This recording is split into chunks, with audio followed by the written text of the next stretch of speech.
You regret that now, don't you? Yeah. Come to an L1. Come to Pulse Chain. It's more secure, more composable. It's the idea that they incentivize people to steal brand awareness from Ethereum using L2s and then fracture liquidity and then introduce latency and then introduce massive risk. The majority of these L2s, the vast majority, if they turn off their centralized sequencer, you can't transact anymore. Your money's gone. Bye-bye. Are you in blockchain for trusted counterparty risk? I'm in blockchain for trustlessness. I'm in blockchain for permissionlessness. I'm in blockchain for doing things that make the world a better place. Having to beg someone for your money is the opposite of why the blockchain was invented, and that's all L2s are. 99% of them. Absolutely terrible decision from the Ethereum guys, and their price chart has paid the price for it. It's down over 4 years now. That sucks. It used to be 5K. Now it's, 1,400 a few weeks ago. I think 1,800 now. That sucks, man. $1,800 Ethereum sucks, especially when gold's at all-time highs, Bitcoin's nearing all-time highs again. Do I think it'll get back up? Yep, I do, especially if institutions are buying, which they are. How many ETFs are there out there right now? Bitcoin, Ethereum. Those are the two large ones. So if your thesis is that institutions are going to be the guys that are buying, well, it's nice to have an ETF. Now, that being said, Ethereum and Bitcoin did really, really well before they had ETFs, when they had lower market caps, right? So take, for instance, the liquidity that you see in Pulse Chain, PulseXX. You could get a God candle at any moment. You could get a giant green candle at any moment because it's easier to get them, because it takes less economic energy, because there's less of it for sale. Pulse Chain has less inflation than both Ethereum and Hex and Bitcoin. But what has even less inflation than Pulse Chain is PulseX. PulseX has deflation. There's less PulseX now than there's ever been. And for the rest of time, there will always be less PulseX than there's ever been, because it only burns and it can never inflate. And, I think 1.4 trillion of it has been burned so far. That's a lot. And and the Richard Hart Twitter account, you can see a guide on how to go into the Block Explorer and look at the contract and just look at the number of burnt PLSX. And if you click the GWEI, GWEI checkbox, it'll remove a bunch of zeros and show you the PulseX number, because it has a bunch of extra zeros for resolution. It's how many when you add a new token, it asks you how many decimals it has. It has a lot of decimals.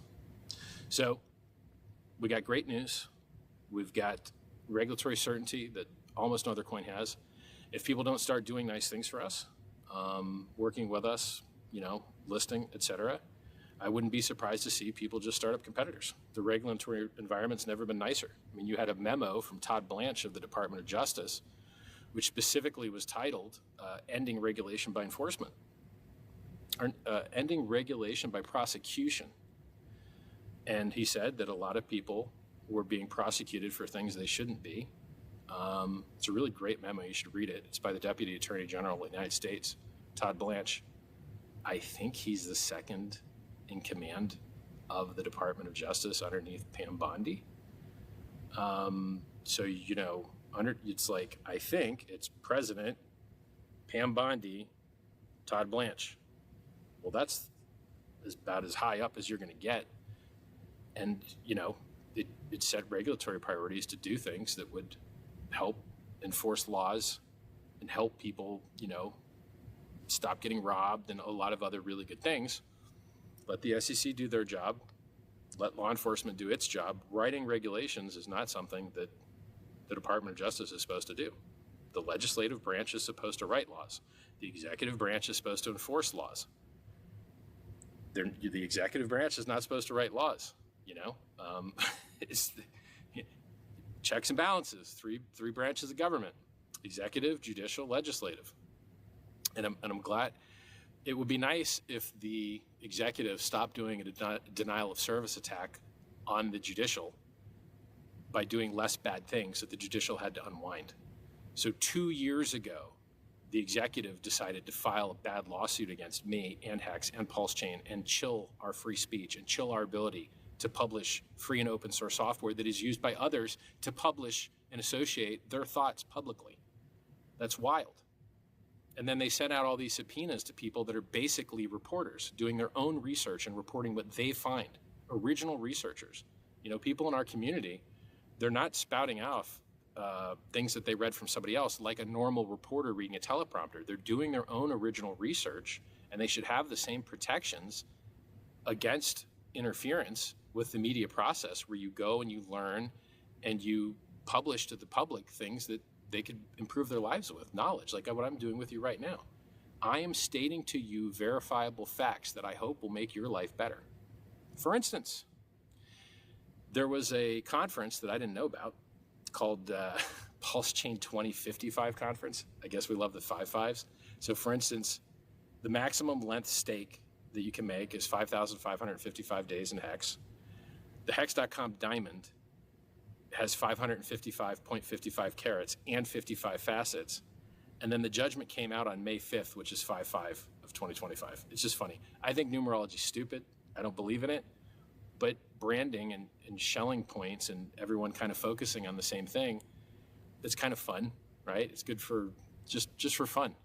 So and it's also funny, the final judgment is like document ID number 888 or something. Now I'm telling you, like, numerology is stupid and I don't like it, but these are just a couple things that popped out at me, which is funny. So where was I? I don't know. I don't have a script. I'm just telling you the truth as I know it. So we had a beautiful document from Todd Blanche, the Deputy Attorney General of the United States Department of Justice, trying to get rid of all this waste of resources and misallocation of resources that's making the United States a worse place and injuring what Donald Trump, the President of the United States, has declared by executive order to be a critical industry. So do you want to help the United States? Are you subject to the command of the Supreme Commander of the United States, the President? I think he might even be above Supreme Commander. Anyway, yeah, probably you are. Probably that's your boss. Probably you should follow the law and orders, So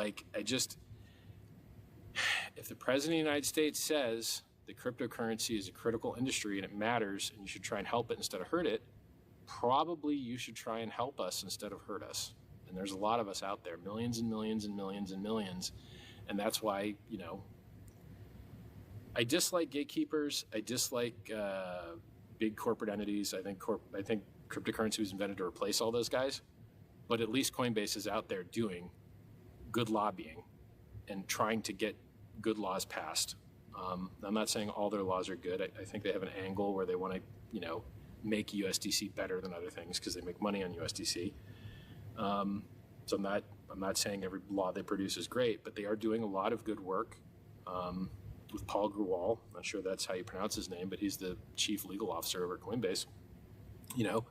These guys are filing cases they won a case in court against FinCEN to get Tornado Cash removed from the OFAC sanctions list. This is an example of a human being or a few human beings at the United States government chilling your speech, chilling your ability to associate with others, chilling your ability to do math and publish it publicly on the blockchain. A guy or a few guys in the United States made it impossible or illegal for you to do that. And then the court had to stop them and say, no, that's not okay. You can't list code that people run from their houses as though it were an entity to be sanctioned. And then they try and play games. They try and go, oh, okay, we'll stop, but don't put a judgment on us. We don't need an extra control. We're just going to stop on our own. The number of angles and lies and misleading things that you see the guys on the prosecutorial side do, it's just wild. You're like, why? Guys, there's laws, there's rules. I mean, I just heard in the Samurai case, I just heard that the prosecutors have a meeting set now with the judge, I believe tomorrow, regarding a Brady violation, which is where the prosecution hides evidence that would lend towards the innocence of the accused party. And apparently FinCEN directly told DOJ that they didn't think Samurai would be considered a money transmitter because they didn't actually receive money.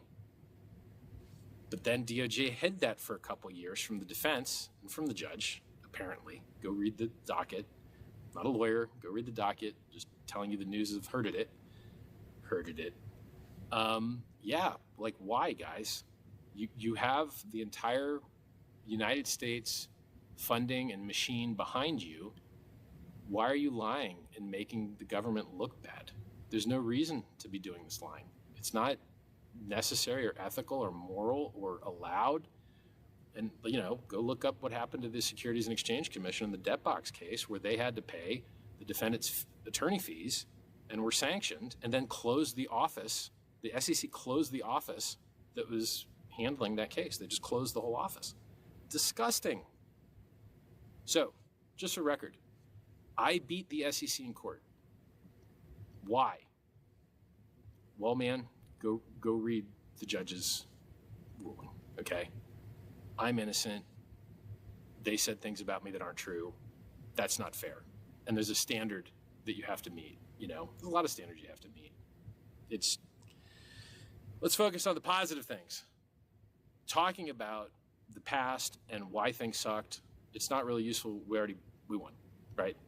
Let's focus on the next thing. I guess I mentioned some of these things because I want the United States to be a good place. And there's a lot of really cool people that live there that I want the best for. And the better the machine works, the better it is for everybody.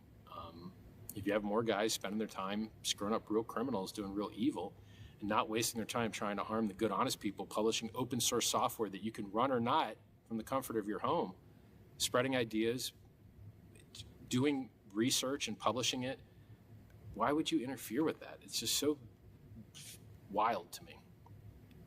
But the judge saw through it. Hopefully more judges, more places will do the same. The world would be a better place. So what should everybody focus on? I keep beating the same drum and then people just don't listen. For some reason, they don't listen. I don't know why. I tell you, what matters is marketing. Ethereum should know that what matters is marketing. The Bitcoin knows is what matters is marketing. You see Bitcoin on television all the time. It's constantly on television. Big ads. Everybody's talking about it all the time, which is why, even though it is ancient technology with very few features that is nearly useless for payments. No, you didn't just say that. Yeah, really, it is nearly useless for payments. You probably don't realize that because you haven't used it in so long. You don't remember how it works. I'll brief you on how it works in a second. Right now, Pulse Chain has vastly superior features to Bitcoin. Vastly. No comparison. Higher throughput, lower fees, you name it. Like everything you want it to do, it does better, basically. I guess I'm going to actually go through the list. See, to me, I know this stuff so well, I don't want to spend my time going through this list. But for you guys watching at home, you might not know it so well. And also, because the Bitcoin guys have all the money, I don't really want to say bad things about Bitcoin. But I guess I have to, because otherwise, how do you make progress in life? If you choose inferior technology over superior technology, how are you supposed to make progress in life? Should we all say great things about cassette tapes because the cassette tape guys have all the money? Yeah, man, cassette tapes are awesome because those guys have all the money. Screw CDs, screw MP3s. No, it's not it's not honest, it's not ethical. Just tell the truth. Bitcoin's price, better than almost any other price in crypto. Started the lowest, went the highest. But when I called the top many, many years ago at 65K, now it's 95K. You're up 50%. After a dip to 14K or 17K, went from 65 to 17. I mean, I don't know, man. Are you able to retire your family and create generational wealth off of a 1.5x? Probably not. So while Bitcoin is great, and they've got the most awareness, and they've got the most marketing, it is not good technology. Well, should I say it's not good? It is good technology, but it is slow, expensive, and has very few features. And it's bad for the environment. No, you didn't say it was bad for the environment. Yeah, it's bad for the environment. You don't have to nuke the environment to maintain a consensus network. There's tons and tons of networks out there maintaining consensus just fine that aren't nuking the environment. Pulse Chain's one of them. You don't have to buy a miner from a magical, mystical miner company, of which there's only a few. You don't have to plug it into some giant, massive source of electricity. You don't have to suck the middleman D of the electric company and give them nearly all your profit to go hurt the environment. Oh, but no, we use renewable energy. Yes, I'm glad. Congrats. But like, even if it didn't hurt the environment, even if it was all renewable, it has a limit, and when you use up the renewable, somebody else can't.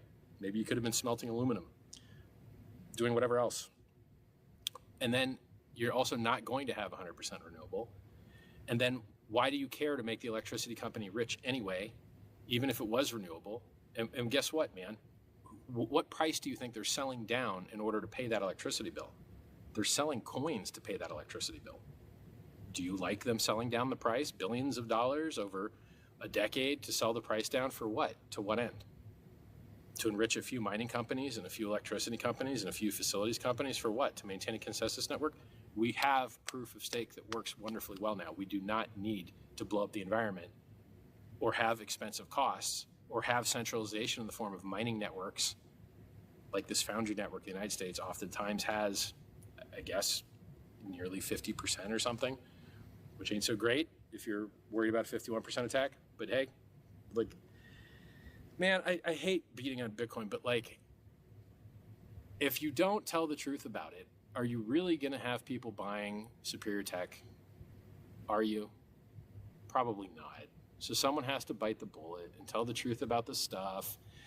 And yes, it sucks because they're all tribal and they're going to hate on you, but they were going to hate on you anyway. So you might as well just tell the truth, and then they're just going to hate you anyway.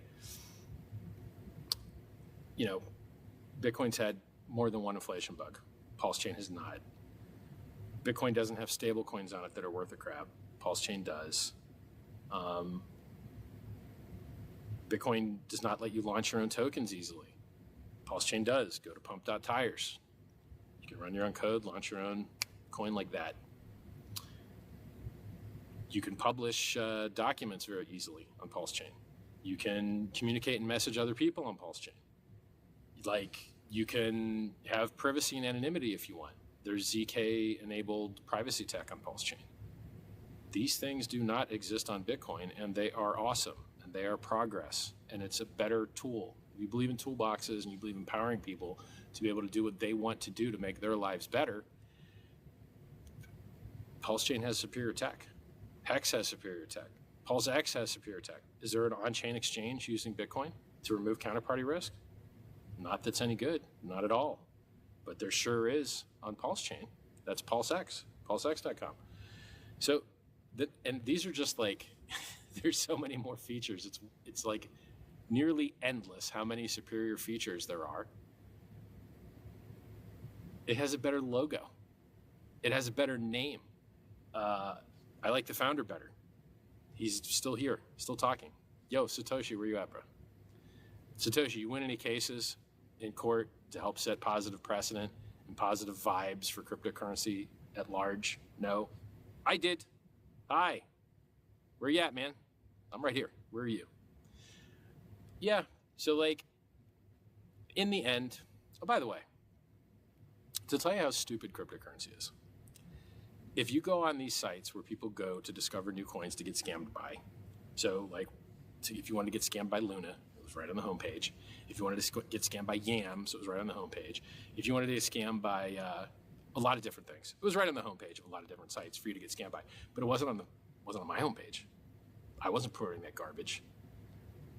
I wasn't promoting FTX. I was telling you to make sure your money wasn't on it. I wasn't promoting BlockFi. I was telling you to make sure your money wasn't on it. I wasn't telling you to use Celsius. I was telling you to get your money off of it because you're taking counterparty risk. You're going to lose. It's the opposite of why the blockchain was invented. I was right. They were wrong.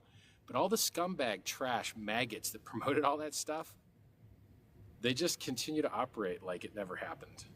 You know, they're just like, oh yeah, we don't learn. We're not going to learn. I was right. You guys were wrong. Kneel, respect, learn, because I've been telling the truth and spreading it since before you got here. Period. You know, even Michael Saylor. I was promoting Bitcoin when Michael Saylor said it was going to fail like online gambling when they passed the port bill and killed party poker or whatever. It's weird that the government just kills the whole industry with a law with a different name on it. Like Bank Secrecy Act, you have no secrecy. Patriot Act, you have less freedom, etc. You're just like, hey guys, why do you name these the opposite of what they mean? Like, what's up with that?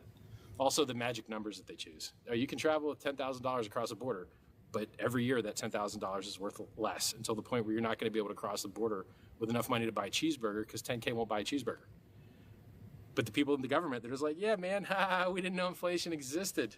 So we just write these magic numbers that never update. They don't track inflation. Isn't that funny?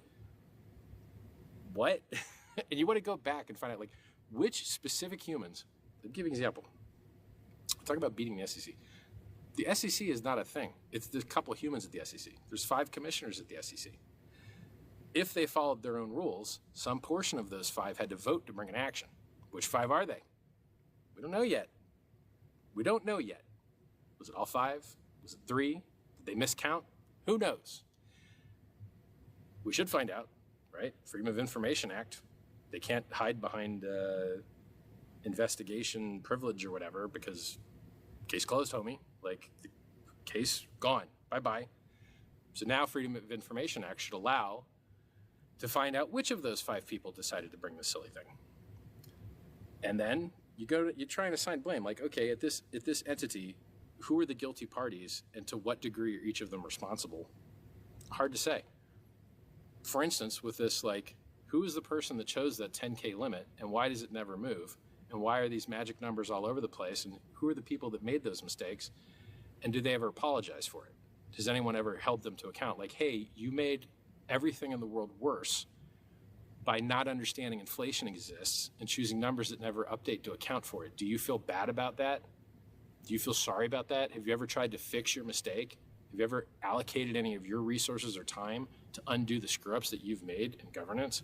And there's enough to go around, right? Like, there's bad laws all over the place globally, and I just never see anyone accepting responsibility. It's just like, man, anyway, I'm trying to make the world a better place. Speaking of making the world a better place, I raised $27 million for charity. Didn't give $27 million for charity, raised it. You guys gave $27 million for charity. You guys deserve the credit, and you guys gave your money to an entity or entities that are literally spending it on medical research to try and save your life. I love that. There's a lot of guys that say they support longevity, but when it comes time to raise the old money, they're not doing anything. You guys, me, Pulse Chain, you, together raised $27 million for medical research to save lives. Didn't get any press. One news article. No one saw it. No one cared. Life's not fair. So you know what? You gotta, it'll be fair if that research turns out to save some of our lives. That'd be pretty cool. You got to focus on marketing, guys. I can't express it to you enough. If you're not hearing people complain about your ads, no one's probably seeing them, or your message sucks. Because if you're out there advertising a strong message, true message, a wholesome message, the evil, stupid scum of the world will come and yell at you. And I don't think that many people are yelling, because I don't think that many people know you exist. How many people out there know that Pulse Chain is vastly superior to Bitcoin, has more opportunity, has more features, has better security track record? It's like infinitely superior. How many people know that? Not enough. Not enough. I've been in this industry before it was an industry. I've been in this before Bitcoin had a logo. I've been at this before Bitcoin had fees to transact on its network. I've been at this before you chose seed words to generate a secret phrase. Back when you installed the old Bitcoin wallet, it would just make 100 pairs of addresses and private keys. And if you overwrote it and used more than 100 pairs, it erased the old ones. And you didn't have a backup, you just lost all your money. That's how long I've been at this. So to understand that what we have now is an opportunity vastly superior to what I had when I first got into Bitcoin is amazing. On-chain exchange, ZK, zero knowledge tech,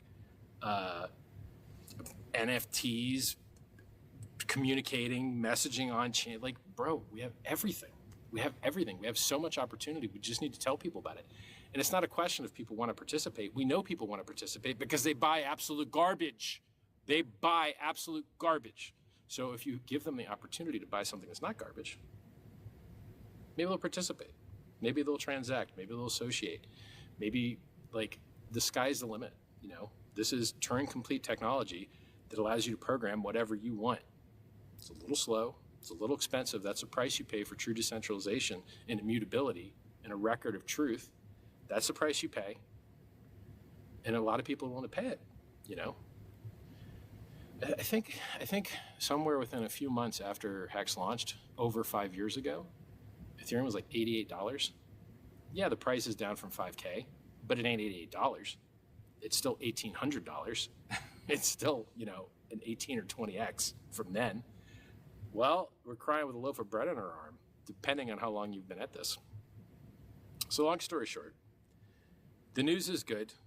I hope that governments everywhere improve themselves. What more can I do than speak the truth and publish it to you, at great risk to myself, by the way? Look what happened to me personally, because I was willing to make a difference in this world. And look what happens to Donald Trump, and look what happens to Elon Musk, and look what happens to Joe Rogan. If you matter and you're trying to make this world a better place and you're making an impact and people are aware you exist, they're going to hate you. It comes with the game. And you've just got to be able to accept that trade. That just has to be a trade that you're willing to make. And it's a trade I'm willing to make. And that's why I'm here, and I'm proud to be speaking to you guys. And to tell you the truth, everything is far better than it needs to be. It's far better than Bitcoin is or ever was. How is Pulse Chain currently right now not better than Ethereum? Real question. Does Ethereum have a feature that you wished that you had? What's that feature? L2 stealing your brand? Centralized mining, like where you give your coins to some entity and then they like stake them and then give you some yield? Like what is the feature? The feature I see that Ethereum has that I wish Pulse Chain had was good on-ramps. I like that. But minus the on-ramps, I guess they have a good privacy anonymity set for their zero knowledge, privacy tech too. Pulse Chain doesn't have that.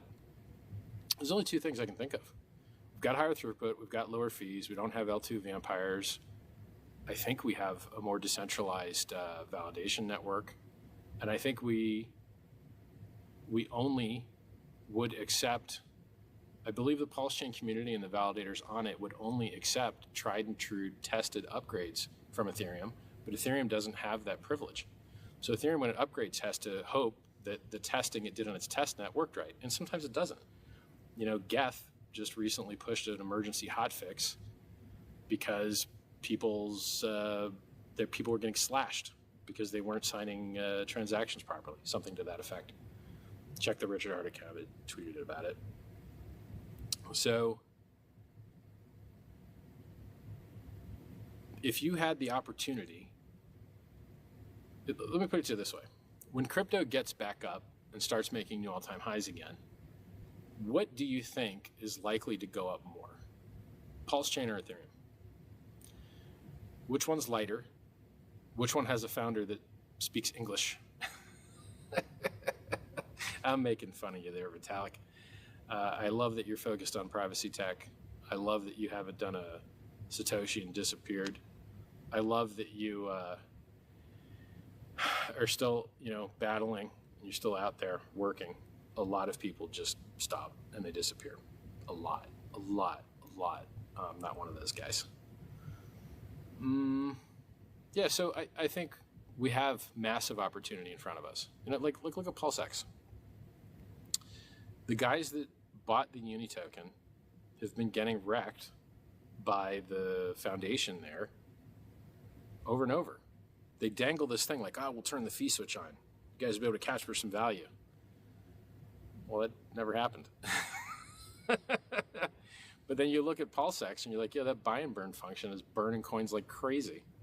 Is doing what is a superior thing as far as market economics go, right? Like that's people are deciding to reduce the supply by deciding to run code that destroys coins. Thanks, people that are deciding to do that. That's very nice. Since supply and demand exists, with static or increasing demand, you get increasing price based on lower supply. That's it. So I think PulseX is way cooler than Uni. I think Pulse Chain's way cooler than Ethereum. Thank you guys for being our testnet. We really appreciate the work that you guys do. Hopefully, we'll be able to give you guys some things that you can adopt as well if you want. But you ignore a lot of my advice. You know, I told you L2s are stupid. You did it anyway. I told you increasing the S load was stupid. You did it anyway. I don't know, man. Like, there's a little bit of cultural difference, you know? Ethereum's dual wielding vaccines. I'm not, you know? There's a little bit of cultural difference. I like safe, secure, non-experimental things. And I'm not willing to push the limit or push the edge or risk security in order to get benefits no one cares about or don't really move the needle. So, long story short, I really do hope the Ethereum price goes up more than most people. I really do hope. I think I care more about the Ethereum price going up than Vitalik. I really do. So, you know, but like, just like saying the truth about Bitcoin and its technical features, if you're afraid to speak the truth because you're afraid guys aren't going to buy, they weren't going to buy anyway. And it's the same with Ethereum. If you're afraid to tell the truth about Ethereum because you're afraid you're going to make somebody mad, bro, stop cucking yourself. They weren't going to buy anyway. So just speak the truth. There's a benefit to doing it. So everything's better than it's ever been as far as technology goes. You've got more features, you've got higher throughput, you've got lower fees. I mean, heck, even Ethereum has low fees now. Let me teach you something about fees. Could every company lower their profit margin to zero if they wanted to? Yeah, sure, I guess, unless you're already losing money, and then zero would look great to you. But if you're making money, you probably could lower your profit to zero. Is that good for your company? Maybe not, because then you can't pay for R&D, or you can't pay for marketing, or you destroy the industry so that other parties don't want to work with you because there's no profit in it left for them, right? There's a reason that a lot of manufacturers globally try to enforce an MSRP, manufactured suggested retail price, because guys have seen what happens when there's really a race to the bottom. And then, whereas you used to make money, now you don't make money anymore. Block space and blockchains are kind of the same thing. If it is true that supply and demand exists, then you, I believe, can underprice blockchain space. And when you price it too low, it ain't great. There's an ideal, you know, a race to zero is not the ideal way for any organization to function that has other goals aside from price. So would you have, I'll give you an example. Would you have preferred Ethereum to cost $1 to send a coin on, but have a $5,000 price? Or would you prefer Ethereum today, where it costs 2 cents to send a coin, but the price is $1,800? Now I'm making an assumption that those two things are directly tied together. That assumption is, you know, specious. I don't even know if that's the right word. It's a big fancy word, $10 word right there. I think they are related. And I think the fees to transact, I think it's a reflective system. The fees to transact go up.